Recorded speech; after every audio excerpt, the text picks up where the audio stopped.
नमस्कार, आप देख रहे हैं 99 न्यूज़ और मैं हूं आपके साथ राकेश पाठक। आज हम जिस मेहमान से आपको मिलाना चाह रहे हैं, इससे पहले भी हमने इनसे आपको रूबरू कराया है। इनका नाम संजय आनंद है और ये गोल इंस्टीट्यूट के सेंटर डायरेक्टर हैं। तो आज हम बात करेंगे, चूँकि मेडिकल की परीक्षा 17 जुलाई को है और संजय जी से इसी विषय पर हम लोग आगे बात करेंगे कि छात्र कैसे तैयारी करें, चूँकि अंतिम समय बहुत महत्वपूर्ण होता है। संजय जी, 99 न्यूज़ में आपका स्वागत है। Thank you sir. 17 जुलाई को मेडिकल की परीक्षा है और अब मात्र उंगली पर अगर देखें तो 20 दिन बच गए हैं। तो इन 20 दिनों में नीट की तैयारी को फाइनल टच कैसे दे छात्र? सर, ये बहुत अच्छी क्वेश्चन है और बच्चे के लिए बड़ा ही क्रूशियल टाइम है, बड़ा इम्पोर्टेंट टाइम। सच ये है कि अभी स्टूडेंट्स को बड़े कूल एंड कॉन्फिडेंट रहते हुए पढ़ाई करने की ज़रूरत, और जो इन्होंने अब तक तैयारी किया है, पूरी साल मेहनत किया है और कंपटीशन हर वर्ष बढ़ते जा रही है, तो एक स्ट्रेटजी के साथ इनको काम करना होगा। अगर हम लोग देखें तो 2020 में अप्रॉक्स 16 लाख प्लस बच्चे नीट में अपीयर हुए, 2021 में 17 लाख प्लस बच्चे अपीयर हुए, और इस बार हिस्टोरिकल ईयर्स भी हम कह सकते हैं जब 19 लाख अप्रॉक्स स्टूडेंट 2022 में एग्ज़ाम देने जा रहे हैं। इस हालात में इनके पास एक अच्छी प्लानिंग होनी चाहिए, और चूँकि अंतिम समय है तो ये 20 डेज में स्टूडेंट्स को जहाँ जहाँ पर भी इन्होंने जितनी मेहनत किया है, छोटे छोटे चैप्टर पे भी ये निगाह रखें, और जो पढ़े हुए चैप्टर हैं बस उसी पे वो काम करें, न्यू टॉपिक पे अब वो काम नहीं करें। एंड दूसरी ये कि जितने भी मेमोरी बेस्ड पार्ट हैं like inorganic, organic and biology, ये स्कोरिंग सब्जेक्ट है, स्कोरिंग टॉपिक है, और यहाँ से इनका ज़्यादा मार्क्स इन्हांस करने होने की बात है। यानी कि एनर्जी उन्हें वहाँ पे लगाना है, टाइम उन्हें वहाँ पर देना है जहाँ से मैक्सिमम आउटपुट इन्हें मिले, ज़्यादा मिल सके। तो अब और तब जबकि बायोलॉजी का 50% भागीदारी है, 200 क्वेश्चन पूछे जाएंगे जिसमें 100 क्वेश्चन बायो से होंगे, botany zoology, and 100 question physics and chemistry के होंगे, एंड पूरे 180 क्वेश्चन इन्हें बनाना है, 20 क्वेश्चन इनको छोड़ना है। तो उस हालात में स्कोरिंग सब्जेक्ट की अगर बात करें हम, तो biology inorganic and organic inorganic हो जाती है, और जो एनसीईआरटी बेस्ड ही इन्हें तैयारी करना है, क्योंकि वो एनसीईआरटी से बाहर के क्वेश्चन लगभग नहीं पूछते हैं। तो इनऑर्गेनिक, ऑर्गेनिक, बायोलॉजी को एनसीईआरटी पर फोकस्ड रहें। जहाँ भी इन्होंने अंडरलाइन किया है, इंपॉर्टेंट पॉइंट है, उस अंडरलाइन पार्ट को देखें। फार्मूला रिवीजन इनके पास होना चाहिए। दूसरी कि ऑर्गेनिक में नेम्ड रिएक्शन 23 से 24 है, जो उनके टिप्स ऑन टंग पे होना चाहिए। एंड नेक्स्ट इनके साथ ये होना चाहिए कि जो इन्होंने शॉर्ट नोट्स बनाया है, शॉर्ट नोट्स को ये रात में सोते हुए भी ये ऑफ टाइम में उसको रिवीजन करते रहें, एंड इस तरीके से वो अपने फाइनल टच दे सकते हैं। एंड जितने क्वेश्चन इन्होंने अब तक बनाया है, वो सारे क्वेश्चन के सर्किल क्वेश्चन जो इन्हें लगा है कि दोबारा देखना चाहिए, तो वैसे क्वेश्चन को रिसॉल्व कर लें। उसमें अगर इस बार का जेई मेन, अगर पहले का जेई मेन का क्वेश्चन बैंक 19, 20, 21 का उन्होंने बनाया है, क्योंकि जेई मेन को भी एनटीए लेती है और नीट को भी एनटीए ले रही है, तो इस हालात में जेई मेन का क्वेश्चन फिजिक्स, केमिस्ट्री भी महत्वपूर्ण हो जाता है, जो कि कॉन्सेप्चुअल है एंड शॉर्ट क्वेश्चन है। उस हालात में इस बार जो एग्ज़ाम अभी नीट के जेई मेन की चल रही है, वो एग्जामिनेशन चल रही है 23 से लेकर के 29 जून तक होने जा रही है। इस 7 डेज के जेई मेन के क्वेश्चन पेपर के फिजिक्स, केमिस्ट्री के वैसे question, theoretical question, memory based question and formula based question को एक बार उन्हें भी सॉल्व करना चाहिए, जो बच्चे नीट का एग्ज़ाम देने जा रहे हैं। प्लस अभी टाइम का स्लॉट है, एक निश्चित टाइम स्लॉट में उनको एक सेट नीट का पेपर जरूर देना चाहिए, all India test, spot test and DPP type का। तो लास्ट 20 डेज यानी कि practice session, doubt session and revision session, and यही चीज़ इन्हें अब रिजल्ट तक पहुंचाएगा। एक बहुत कॉमन सवाल है, चूँकि छात्र क्या है कि आखिरी समय में बहुत दबाव में रहते हैं, तो इन दबाव को कम करने के लिए, चूँकि आप लोग एक अच्छे मेंटर भी हैं, तो इन दबावों को कम करने के लिए, ताकि छात्र अपना बेस्ट दे पाएँ। देखिए, पढ़ता है लड़का, बच्चा ज़रूर पढ़ता है, लेकिन एक मनोवैज्ञानिक एक दबाव होता है उसके ऊपर, उन दबाव से को कैसे कम कर सकते हैं हम लोग, जिससे वो अपना बेस्ट दे पाए? सर सबसे बड़ी पार्ट वही है कि लास्ट 20 डेज अभी आई है और मैक्सिमम बच्चे के साथ ये क्वेश्चन आ रही है कि सर मेरा कॉन्फिडेंस अप डाउन हो रहा है। बहुत सारे चीज़ें ऐसी हैं थ्योरेटिकल पार्ट जिसे हम रिवीजन कर नहीं पा रहे हैं, मेरे पास समय का अभाव है।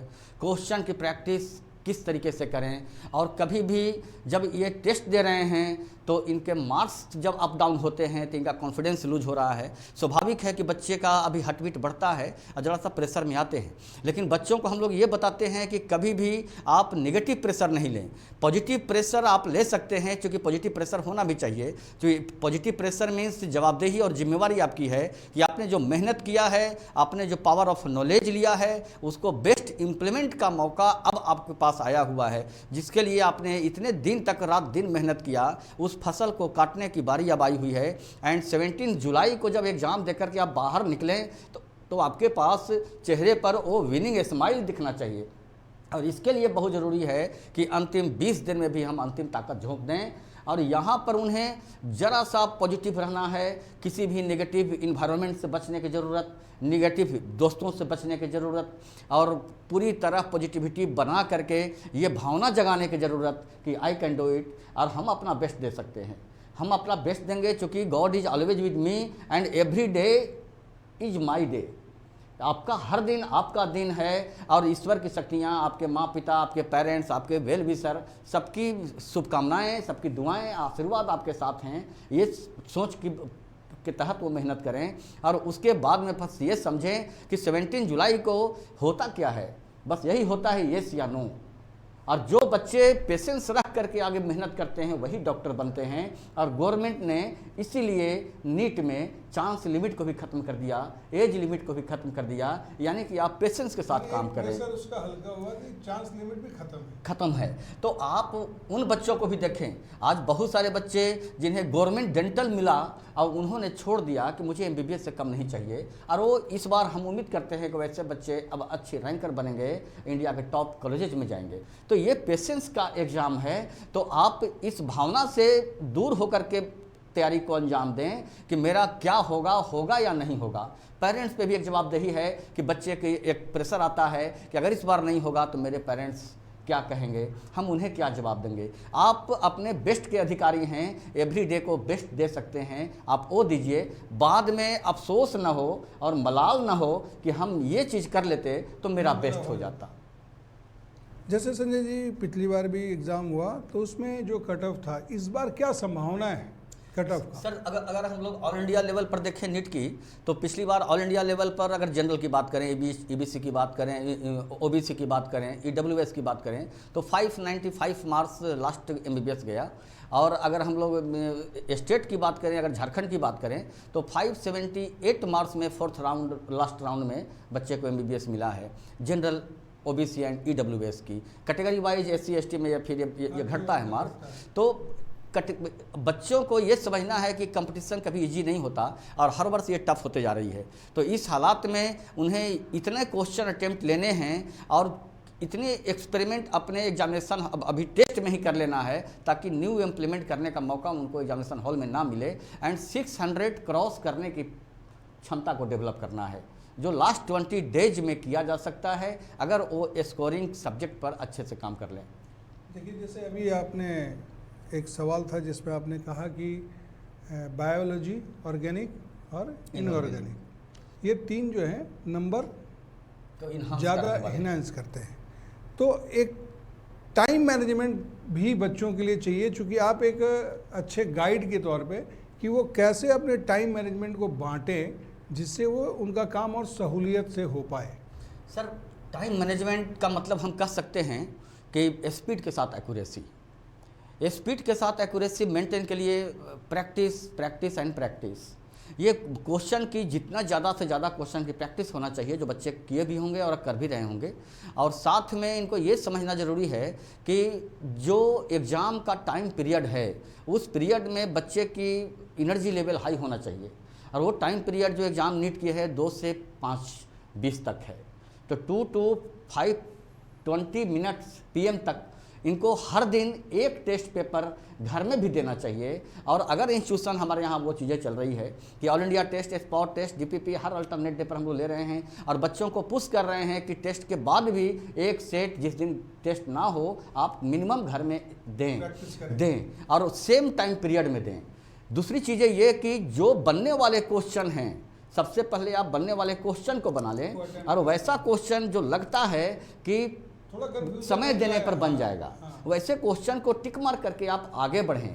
क्योंकि आपको 20 मिनट इस बार एक्स्ट्रा मिला है, पिछली बार के बच्चों को ये नहीं मिला था, तो उस 20 मिनट्स को आप सेव करें और वैसे क्वेश्चन जो लगता है कि बाद में बन सकता है वैसे क्वेश्चन को बनाने वाले क्वेश्चन जब बन जाते हैं तो बच्चे के अंदर सर एक कॉन्फिडेंस आ जाता है, उनको ये चीज़ें आ जाती है कि अब मैंने अपना काम कर लिया, ये साइकोलॉजी पॉजिटिव हो जाती है।